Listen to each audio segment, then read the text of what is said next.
আসসালামু আলাইকুম বন্ধুরা, সবাই কেমন আছেন? আর আল্লাহর রহমতে আমরা ভালো আছি। সকাল সকাল ফোনের শব্দে ঘুম ভাঙলো। পার্সেল আসছে, লামিয়ার মা ডেকে বলল। লামিয়ার মাকে বললাম প্যাকেটটা খুলতে।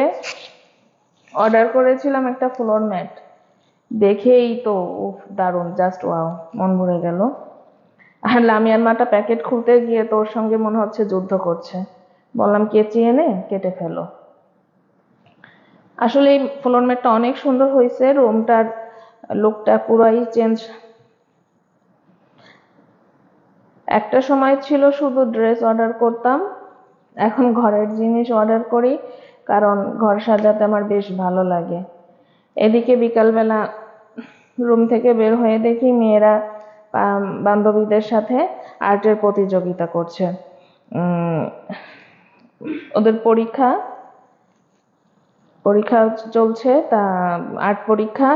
তা দেখি যে পাশের ফ্ল্যাটের বান্ধবীর সাথে বসে গেছে, ছবি আঁকা প্রতিযোগিতা করছে। আসলে দেখেই এটা ভালো লাগলো, কারণ এই যুগের বাচ্চারা আসলে পড়তে চায় না, কিন্তু ওদের আগ্রহ দেখে অনেক ভালো লাগলো।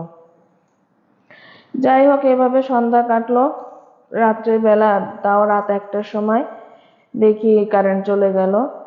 বিশাল ক্ষুধা লাগছে, এত ক্ষুধা, কি করব, ঘরে তেমন কিছু নাই।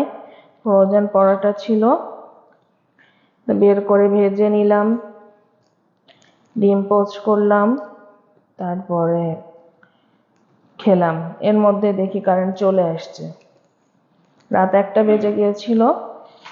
আসলে রাত্রে খাওয়া ঠিক না, তারপরেও এত রাত্রে ক্ষুধা লাগছে, মানে এত রাত্রে খাওয়া ঠিক না, তারপরও মানে খাইলাম। যাই হোক, আপনারা এত রাত্রে খাবেন না। আমি করেছি, আমি খেয়েছি বলে আপনাদেরও বলবো যে খাবেন। আসলে এটা ঠিক না, এটা স্বাস্থ্যের জন্য অনেক ক্ষতিকর। আজকে এই পর্যন্ত, আল্লাহ হাফেজ। প্লিজ লাইক দিবেন। আল্লাহ।